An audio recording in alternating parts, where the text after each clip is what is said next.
देखिए हर खबर यहीं पर, सब्सक्राइब कीजिए TV9 भारतवर्ष।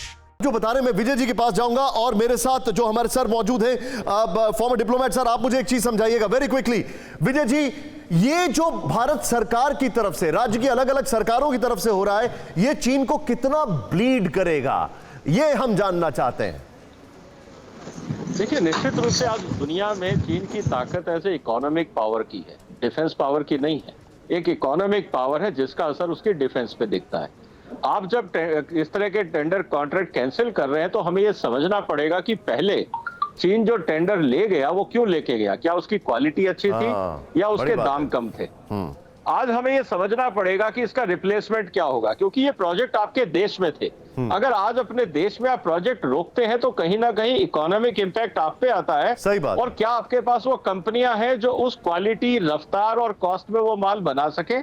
सबसे इंपॉर्टेंट बात यह है कि हम दूसरे को रोकने की जगह अपनी क्षमता को बढ़ाएं। और हमारे यहाँ जिस तरह से क्वालिटी कॉम्प्रोमाइज की जाती है, मिलावट की जाती है, 2 नंबर का काम बिजनेस में होता है, जब तक ये नहीं रुकेगा आप चीन को इकोनॉमिक स्तर पे नहीं हरा पाएंगे।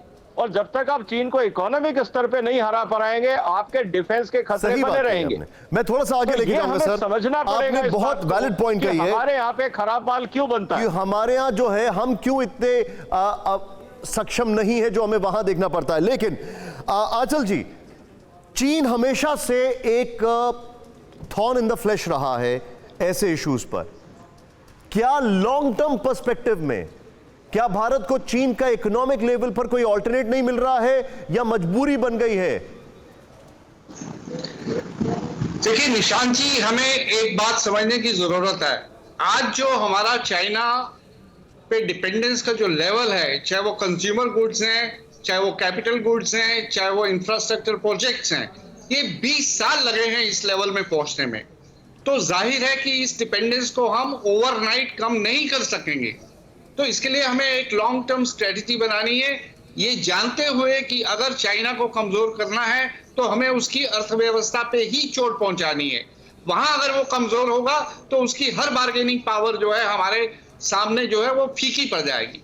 तो ये है पॉइंट नंबर 1। पॉइंट नंबर 2 जो मैं कहना चाहूंगा वो ये है कि सरकार और सारे स्टेक होल्डर्स को एक साथ मिलकर एक कॉस्ट बेनिफिट एनालिसिस करने की जरूरत है कि कहीं ऐसा तो नहीं कि चाइना को नुकसान पहुंचाने के चक्कर में हम खुद अपने भारत को नुकसान पहुंचा दें। एक बड़ी पुरानी कहावत है कि भाई पड़ोसी की वो जो है दीवार गिर जाए, हमारी दीवार भले ही गिर जाए, पड़ोसी की भैंस मरनी चाहिए। तो इस तरह का माहौल भी नहीं होना चाहिए। तीसरी चीज मैं कहना चाहता हूँ 1 मिनट के लिए, एक हमें यूनिफॉर्म पॉलिसी की बात करनी है। अभी महाराष्ट्र में कुछ कॉन्ट्रैक्ट कैंसिल हो रहे हैं। आपका ध्यान मैं उस डील की तरफ भी दिलाना चाहता हूं जो कल परसों ही अदानी ग्रुप ने $300 मिलियन का जो है कॉन्ट्रैक्ट मेमोरेंडम ऑफ अंडरस्टैंडिंग किया है चाइना के साथ। वो उनकी इन्वेस्टमेंट्स आएगी हमारे स्पेशल। सर, मैं आपको थोड़ा सा रोकूंगा, प्लीज पार्डन मी, मेरे पास समय थोड़ा सा कम है अभी, लेकिन बहुत बहुत शुक्रिया आप सभी मेहमानों का हमारे लिए समय निकाला। अभिषेक, थैंक्स अ लॉट। सुमित, आपका भी बहुत बहुत शुक्रिया। लेकिन इस शो का कंक्लूजन ये है, पहले तो चीनियों ने हाथ उठाने की कोशिश की, उसके बाद हमारी फौज ने क्या कहा, मजा आया। अब मजा बहुत आएगा, क्योंकि अब उनका धंधा भी मंदा होता जा रहा है। TV9 network, 6 languages, Hindi, English, Telugu, Kannada, Marathi and Gujarati. 56 crore impressions. India's number 1 news network, TV9 network.